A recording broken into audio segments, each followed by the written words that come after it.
Good morning and welcome to Money Wisdom, sponsored by Johnson Brunetti. I'm Natasha Lubchenko. We're teaching you smart ways to manage your money, and here with expert advice is Eric Hogarth, certified financial planner and Johnson Brunetti partner. Eric, thanks so much for joining us. Of course. Great to see you. Great to see you as always. So it's no surprise that the pandemic has affected many parts of our lives. In fact, millions of Americans have even quit or retired early from their jobs. It's being called the Great Resignation. Should we be worried here, Eric? Well, there's two ways to look at it. If you're the person that's going to be resigning, you're going to retire, and maybe that's earlier than you originally thought. What's retirement going to look like? So you have to look at it from that perspective. And if you're someone that is going to continue to work, how's that going to impact your job? So yes, we should be aware of it, but it could impact you very differently, of course. And, you know, what we'll talk a lot about today probably is, well, what if you're the person that retired? What's that look like? Yes, so here are ways that the mass resignation can affect people's retirement. Let's start with this first one. It could cut into people's Social Security.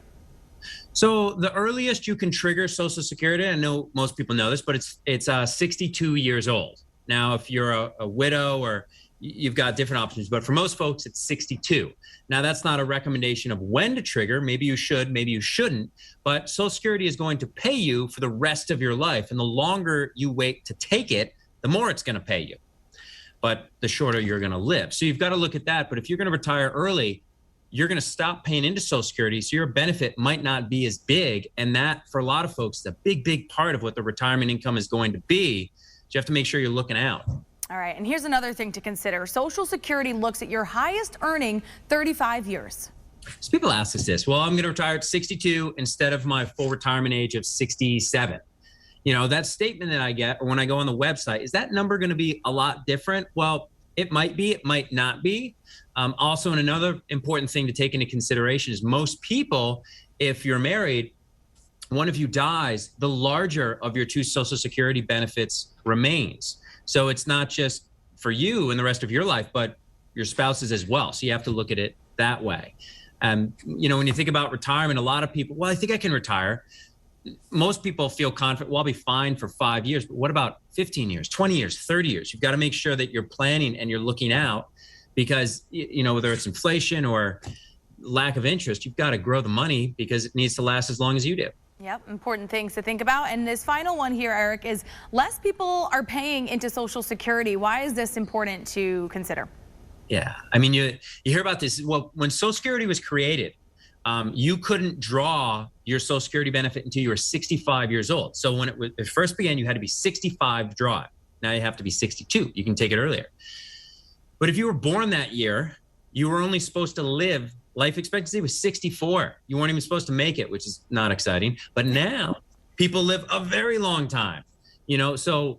And the concern is, well, is Social Security really going to be there for me? So, you know, I have personal opinions on this, is that if you've paid into it all these years and your retirement age, it's probably going to continue for you. And you're probably not concerned if it's going to pay out for your 30-year-old child.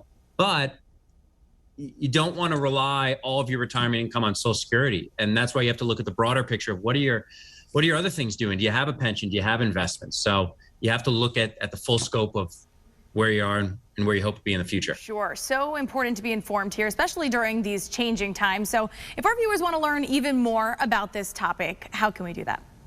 Well, we have a fantastic book. You can get it at moneywisdomtv.com. And it's called Forced to Retire. And it's a great book that my business partner, Joel Johnson, wrote. And it talks about that, is that, you know, some folks don't have a plan, but a lot of people do. A lot of people do have a plan. Well, I'm going to work till 65. I'm going to retire. And well, now you're 62 and maybe you feel different, or your employer downsizes or moves, or you're not able to work and save till 65. Are you going to be okay? So it's something I really encourage everyone to read, because it'll walk you through what things should you be thinking about and planning about, because none of us know what we don't know.